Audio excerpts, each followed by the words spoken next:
November 14, 1968. Tay Ninh Province, South Vietnam. 0447 hours.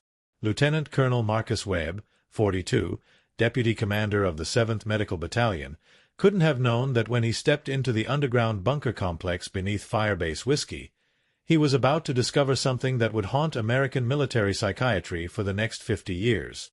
Behind him, triple canopy jungle stretched for 70 miles in every direction, a green hell where the Geneva Conventions meant nothing and screams were swallowed by vegetation so thick that helicopters disappeared beneath it like stones sinking into dark water. Ahead of him, down concrete stairs that descended 40 feet into the red Vietnamese clay, lay evidence of 16 months of systematic psychological destruction that officially never happened. Between those 2 points, the living jungle and the dead bunker, 12 helicopter pilots had been reduced to something that could no longer be called human. Firebase Whiskey wasn't supposed to exist on any map. Located 17 miles northwest of Tay Ninh City, deep in territory the NVA controlled after sunset, it had been established in March 1967 as a forward medical evacuation hub.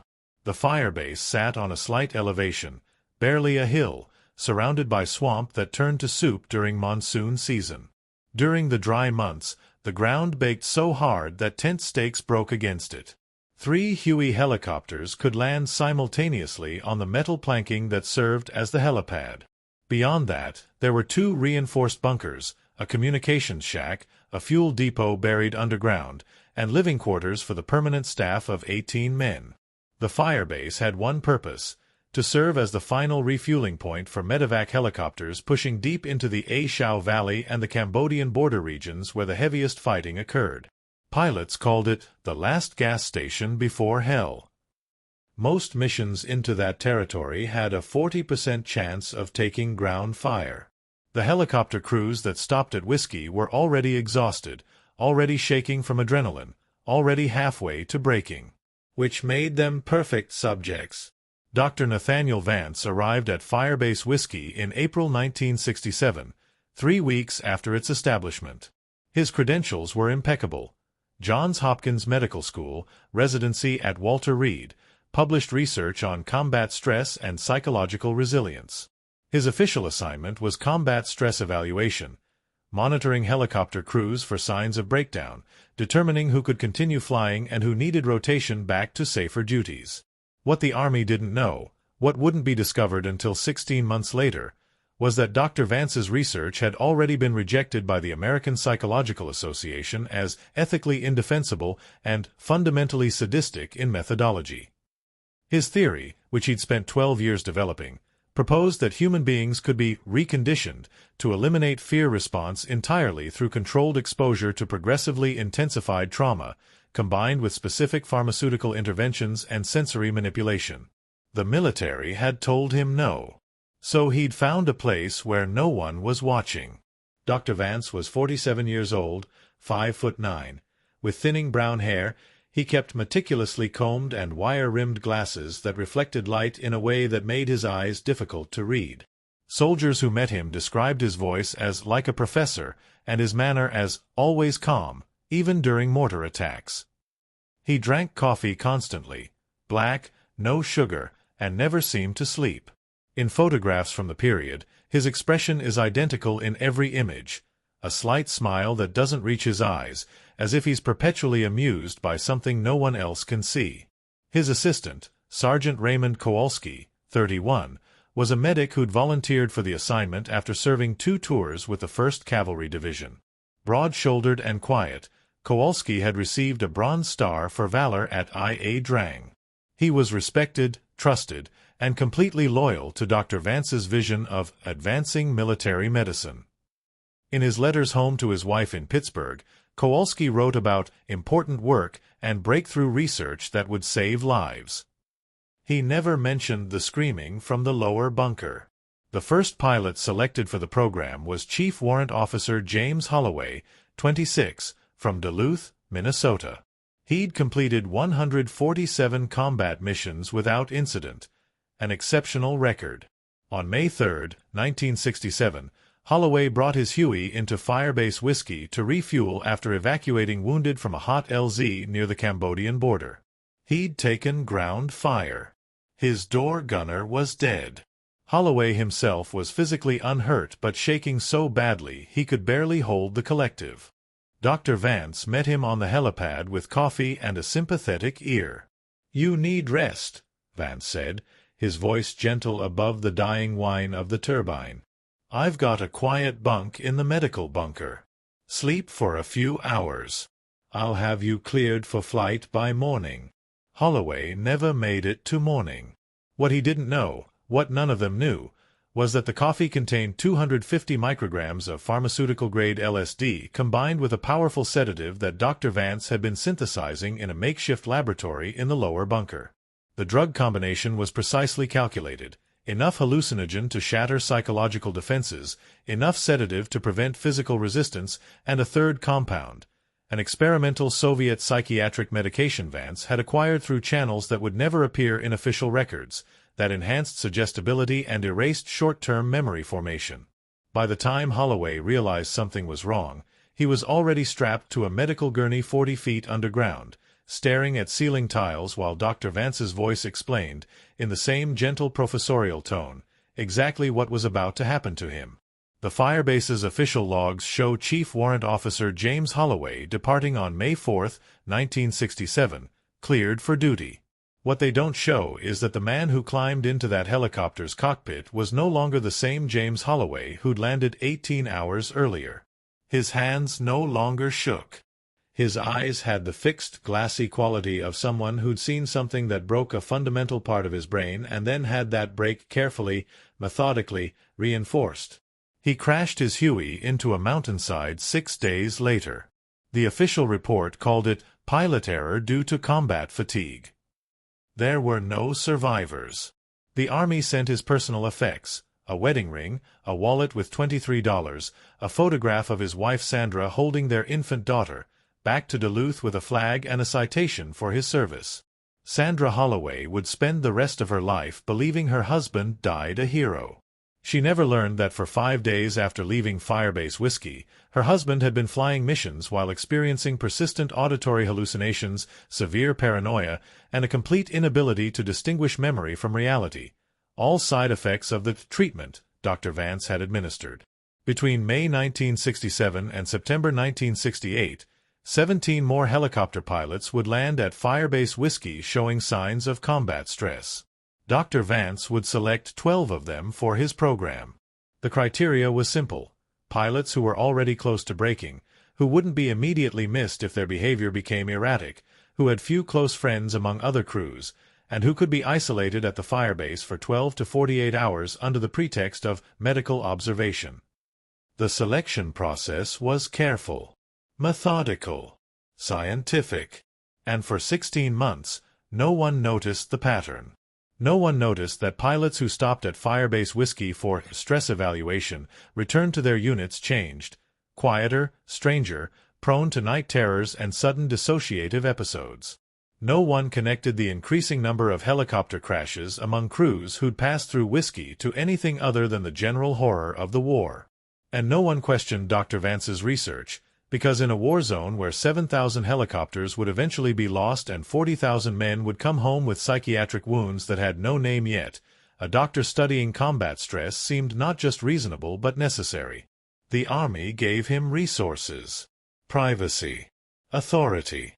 And in the red clay beneath Firebase Whiskey, 40 feet down where the jungle heat couldn't penetrate and the sound of artillery was muffled to a distant rumble, Dr. Nathaniel Vance built something that would later be described in classified documents as a systematic program of psychological destruction without historical precedent in American military medicine. The bunker's upper level contained standard medical facilities: examination tables, supply cabinets, a small surgery for treating minor wounds. Everything appeared normal, inspectable, according to regulation. The lower level, accessed through a locked steel door that required 2 keys, one carried by Vance and one by Kowalski, contained 6 isolation cells, a laboratory equipped with equipment that should never have existed outside of research hospitals, and a treatment room outfitted with restraints, electroshock equipment modified for purposes far beyond its intended medical use, and a sound system capable of playing specific frequencies at volumes that could induce disorientation, nausea, and, eventually, complete psychological collapse. In 16 months, 12 men entered that lower bunker as competent, skilled helicopter pilots. What emerged could barely remember their own names. March 1968. Bien Hoa Air Base, 60 miles southeast of Firebase Whiskey. Captain David Mercer, 38, hadn't flown helicopters in Vietnam. His expertise was different. Criminal investigation, patterns, anomalies that didn't fit. Before the Army had reluctantly assigned him to CID, Criminal Investigation Command, in Southeast Asia, he'd spent 8 years as a detective with the Philadelphia Police Department. He'd worked homicide. He understood that most killers revealed themselves through repetition, through the small consistencies that arrogance or compulsion created. He'd been looking at helicopter crash reports for 3 weeks before he noticed the pattern. It wasn't dramatic. Just a slight statistical anomaly that could easily have been dismissed as coincidence. But Mercer had built his career on the principle that coincidence, when examined closely enough, was usually something else. The anomaly was this. Pilots who'd been stationed in or around Tay Ninh province and had refueled at Firebase Whiskey showed a crash rate 23% higher than the general helicopter pilot population in Vietnam. More specifically, within 30 days of visiting Whiskey, their likelihood of catastrophic pilot error increased by 34%. 3 weeks of data. 17 crashes. 12 fatalities. And every single one of those pilots had been logged as receiving combat stress evaluation from Dr. Nathaniel Vance. Mercer's first instinct was that the data was meaningless. Combat stress evaluation was everywhere in Vietnam by 1968. The Army had finally started taking psychiatric casualties seriously after the first waves of soldiers came home shattered. That pilots under psychological evaluation would have higher crash rates made perfect sense. But something bothered him. The crashes weren't distributed randomly. They clustered. And they clustered specifically around pilots who'd spent more than 12 hours at Firebase Whiskey under Vance's observation. Mercer ran the numbers again. Then a third time. The pattern held. On April 2, 1968, Mercer requisitioned a helicopter to Firebase Whiskey. He didn't announce his visit. Didn't file official notification. Just arrived with a weekly supply run, carrying a medical inspection authorization that was technically valid but practically meaningless. CID had no formal jurisdiction over field medical operations. Dr. Vance met him on the helipad with the same calm demeanor he showed everyone. Professional, helpful, entirely unworried by the unannounced inspection. "Captain Mercer," Vance said, extending a hand. His grip was dry, firm, neither too strong nor too weak. "I wasn't informed we were scheduled for an inspection." "Routine review of combat stress protocols," Mercer replied, watching Vance's eyes. Looking for the micro-expressions that indicated deception. Pupil dilation, involuntary facial movements, the slight tension around the mouth that most people couldn't control. He saw nothing. Vance's expression was perfectly, unervingly neutral. The upper bunker was exactly what Mercer expected. Clean, organized, stocked according to regulation. Patient logs were meticulous. Treatment protocols matched established Army doctrine for combat stress evaluation. Every medication was accounted for, every procedure documented. "Your pilots," Mercer said, flipping through the logs. "The ones you've evaluated. Some of them have had difficulties after leaving here. Combat stress is unpredictable, Captain." Vance's voice remained steady. "I document my assessments carefully. If pilots I've cleared have subsequently experienced problems, that's unfortunate, but it's also the nature of psychiatric injury. Sometimes men hide their symptoms. Sometimes they deteriorate faster than evaluation can predict. Do you follow up with them? After they leave. That's not within my operational scope. I evaluate, I document, I make recommendations. Their commanding officers decide whether they continue flying. Mercer nodded, making notes. And the lower level? The locked bunker below this one. For the first time, something flickered in Vance's expression. Not quite alarm. More like recalculation. Supply storage, Vance said. Pharmaceutical inventory, primarily. Controlled substances require additional security protocols. I'm sure you understand. I'd like to see it. Of course. Vance's smile didn't waver. Though I should mention, the access procedure requires documentation. Controlled substance storage has specific chain of custody requirements. I'll need to file paperwork with my commanding officer before allowing inspection. It was reasonable. Entirely by the book. And it gave Vance exactly what he needed. Time. Mercer left Firebase Whiskey 2 hours later with nothing but suspicion and a growing certainty that Dr. Nathaniel Vance was hiding something that went far beyond medication inventory irregularities. He began requesting files. Quietly. Carefully. He pulled service records for every pilot who'd been evaluated at Firebase Whiskey. He interviewed surviving crew members, asking about behavior changes, psychological symptoms, anything unusual in the days and weeks following evaluation. What he found was a constellation of horror. Warrant Officer Thomas Kincaid, 24, from Sacramento. Evaluated at Whiskey on June 15, 1967.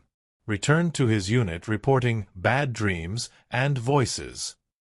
Flew 11 more missions before putting his service pistol in his mouth at 0300 hours on a Tuesday morning. Suicide note mentioned the room under the ground and Dr. V's face in the ceiling tiles. The Army psychiatrist who reviewed the case attributed it to acute combat-related psychosis. No further investigation. Chief Warrant Officer Michael Dawson, 27, from Atlanta. Evaluated at Whiskey on August 3, 1967. Crashed his helicopter 3 weeks later after reporting to ground control that the instruments are speaking and I can see through the metal. All 4 crew members killed. Official report, pilot error, possible drug use. No toxicology performed due to fire damage. Warrant Officer Robert Chen, 23, from San Francisco. Evaluated at Whiskey on October 22, 1967. Survived his subsequent crash but spent 6 months in psychiatric care at Clark Air Base in the Philippines, completely unresponsive. When he finally spoke again, he described treatment involving electricity and chemicals and sounds that went inside my bones. Psychiatrists diagnosed chronic schizophrenia. Chen was medically discharged and institutionalized in California. His family was told the war had broken his mind. 11 pilots. Similar patterns. Similar symptoms. All evaluated by Dr. Vance. All changed afterward. But the evidence was circumstantial. Psychiatric symptoms were endemic in Vietnam. Pilots faced extraordinary stress. Without direct proof of wrongdoing, without access to that locked lower bunker, Mercer had nothing that would hold up to official scrutiny. He needed a witness. Someone who'd been in those rooms. Someone who could testify to what happened 40 feet underground at Firebase Whiskey. On September 8, 1968, he got one. Warrant Officer Carl Mitchell, 25, from Omaha, Nebraska, staggered into the CID office at Bien Hoa at 1,100 hours. He'd been missing for 4 days. His uniform was filthy, torn. His hands shook so violently he couldn't hold the coffee Mercer offered him. But his eyes, red-rimmed, haunted, but clear, held something Mercer recognized immediately. Fury. "I need to report a crime," Mitchell said, his voice hoarse from dehydration and screaming. "Dr. Vance. Firebase Whiskey. He's not treating us. The words failed. Mitchell's hands clenched into fists. I need you to believe me. Please. I need someone to believe me. Mercer sat down across from him, pulled out his notebook, and said the words that would break open 16 months of systematic torture disguised as medicine. Tell me everything. Carl Mitchell's testimony, recorded over 4 hours on September 8 and 9, 1968, would eventually comprise 127 pages of typed transcript. What follows is reconstructed from that document, from the subsequent investigation, and from the physical evidence found at Firebase Whiskey. The details are clinical when possible, because distance is sometimes the only way to process the incomprehensible. Mitchell had landed at Firebase Whiskey on September 4th, just after noon. He'd been flying missions for 7 straight days.